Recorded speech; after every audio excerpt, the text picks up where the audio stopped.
Hello everybody, this is Nam Talks back with another episode of Factual Opinions, the only place to get the correct opinion on the state of video games.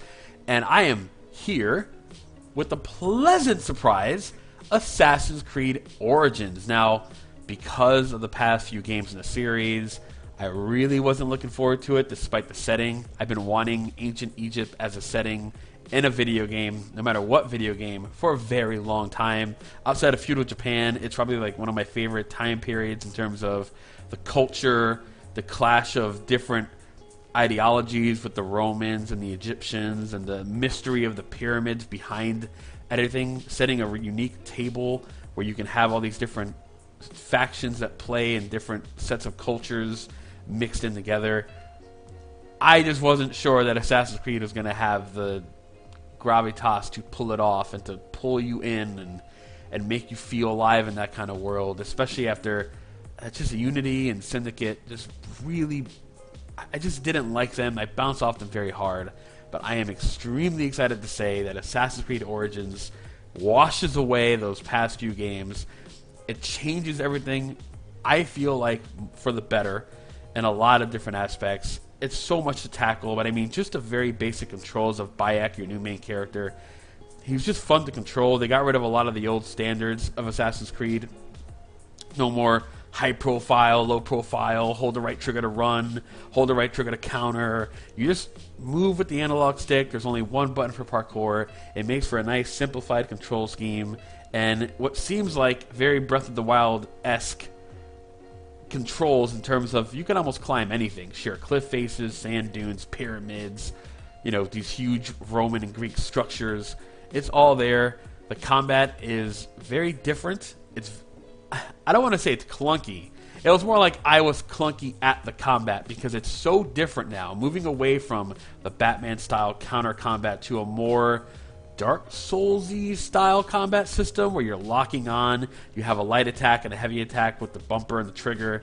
You know, you have parries. You have a kind of a side dodge. It's not exactly the roll from a Dark Souls, but it's more of like a sidestep, like a Bloodborne. It just is very different. Everything about the controls, the combat, the way you move your character, the gear system, which is very Destiny influenced. It's just a whole new wrapper of gameplay, mechanics, systems, and rules, but still with that same amazing attention to detail that the Assassin's Creed series has done in the past. Like, you look at the environments, you stare at the pyramids of Giza, you're in Alexandria at the Great Library, you're in Siwa, your little hometown that's an oasis in the middle of the desert. Everything looks and feels and sounds like it should be there. It all feels authentic.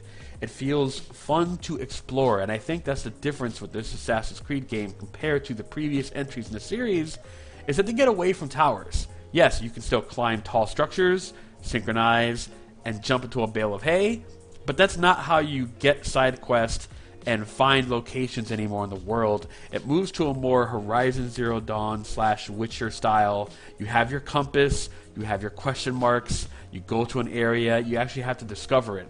So it leads to a much more natural gameplay loop of, oh, I see this interesting thing on the horizon, I'm just going to go there.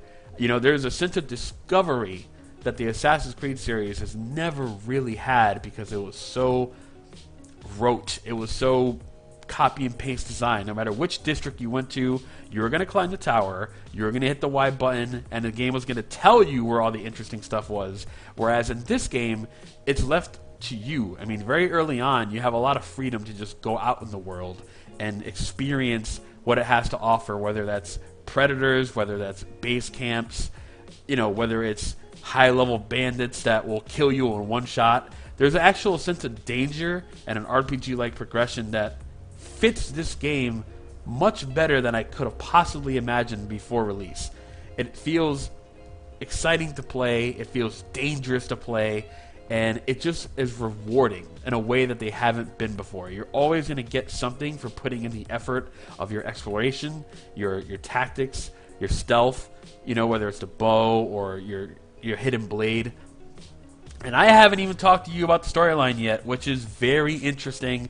It's very different. This is set before there is even a Brotherhood of Assassins to speak of, and this will have no spoilers. I'm not going to go there with this. I actually feel like you should see the storyline for yourself, but it stars Bayek, his wife Aya, and it goes into detail with their revenge on a shadowy group of figures in Ptolemy's court, and Cleopatra's involved. It's really interesting. It really pulls you in, and after dozens and dozens of hours, I'm still there. I'm still all in the storyline.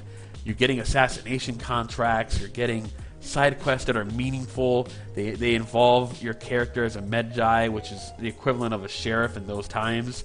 Everything feels natural. It feels right.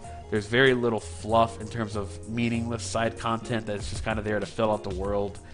I can't stress enough how impressive this is. It's not perfect. You do get the open world jank, if you will. Sometimes you're escorting somebody and they'll just get stuck there, or you're trying to like guide an NPC. Like, basically anytime you have to escort somebody, it gets dicey. The environment is so unique and non-uniform that sometimes they can get caught up on hills or structures, but for the most part, I've never had to restart the game or reload a checkpoint to complete a quest. I've had some weird things happen, but nothing that's made me hit the stop and restart any activity in the game.